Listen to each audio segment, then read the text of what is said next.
Parliament അതിക്രമ കേസിൽ പ്രതികൾ mobile ഫോണുകൾ നശിപ്പിച്ചുവെന്ന് പോലീസ്.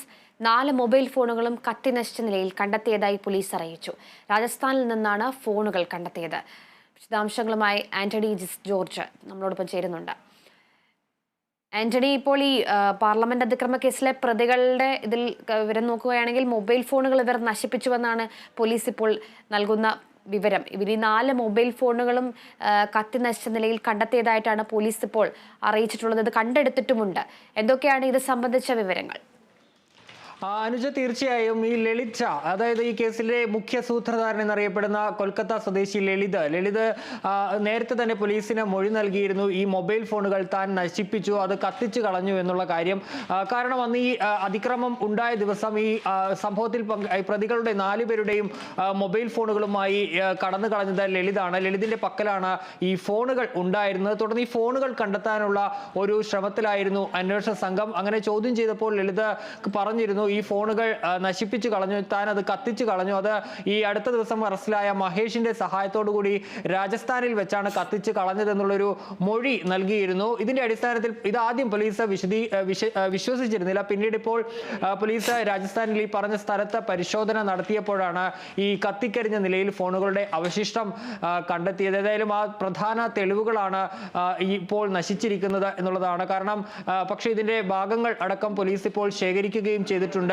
മറ്റു പരിശോധനകൾക്ക് സാധിക്കുമെങ്കിൽ അതിനുള്ള ഒരു ഭാഗമായി തന്നെ പോലീസ് അത് ശേഖരിക്കുകയും ചെയ്തിട്ടുണ്ട്. ഏതായാലും പ്രധാനപ്പെട്ട 2 തെളിവുകളാണ് ഇപ്പോൾ ഈ കത്തിച്ച് കളഞ്ഞ നിലയിൽ കണ്ടെത്തിയിരിക്കുന്നത് എന്നുള്ളതാണ്. മറ്റൊന്ന് ഈ കേസുമായി ബന്ധപ്പെട്ടുള്ളത്, ഈ പ്രതികൾ പാർലമെന്റിന് അകത്ത് കയറിയത് മൈസൂരു MP ആയ പ്രതാപ് സിൻഹയുടെ പാസ് ഉപയോഗിച്ചാണ്.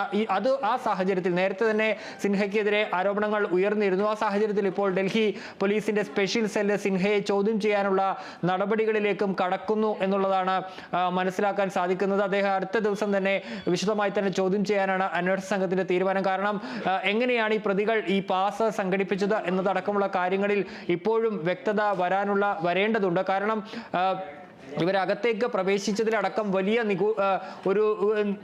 നിഗൂഢതകൾ നിൽക്കുന്നുണ്ട്. കാരണം ഈ കളർ കാനിസ്റ്ററുകളുമായി അകത്തേക്ക് ഇവർക്ക് എങ്ങനെ പ്രവേശിക്കാൻ സാധിച്ചു എന്നതടക്കമുള്ള കാര്യങ്ങളിൽ ഇപ്പോഴും ചോദ്യങ്ങൾ ബാക്കിയാണ്. ഈ സുരക്ഷാ പരിശോധനയൊക്കെ നിലനിൽക്കുന്ന ഒരു സാഹചര്യത്തിൽ അതുകൊണ്ട് തന്നെ ഇക്കാര്യങ്ങളിലൊക്കെ കൂടുതൽ വ്യക്തത വരുത്താനുള്ള ശ്രമം ഇപ്പോഴും അന്വേഷണ സംഘം തുടരുകയാണ്. അതിന്റെ ഭാഗമായാണ് ഇപ്പോൾ ഈ പ്രതാപ് സിൻഹയ്ക്ക് നോട്ടീസ് നൽകാനുള്ള തീരുമാനം.